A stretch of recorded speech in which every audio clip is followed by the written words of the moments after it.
তুমি না তওবা করেছিলে? তুমি না শুধুমাত্র আল্লাহর জন্য সবকিছু ছেড়ে দিয়েছিলে?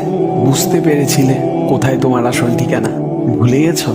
আবার কোন পাপ তোমায় গ্রাস করে নিল? তুমি তো সেই যে নিজের পাপের প্রতি অনুতপ্ত হয়ে সিজদায় পড়ে অঝরে কেঁদেছিলে। তাহলে আবার কেন দুনিয়ার ধোঁকায় পড়ে গেলে? কেন ভুলে গেলে কোথায় তোমার আসল গন্তব্য? তুমি কি হার মেনে নিয়েছো নফসের কাছে? তুমি এত দুর্বল? ভুলে গেছো তুমি কার বান্দা? কে তোমার রব? তোমার রব তো সর্বশক্তিমান। সর্বশক্তিমানের বান্দা আবার কখনো দুর্বল হয় নাকি? মৃত্যু পর্যন্ত লড়ে যাও তুমি। শয়তানকে দেখিয়ে দাও তোমার ইমানের পাওয়ার।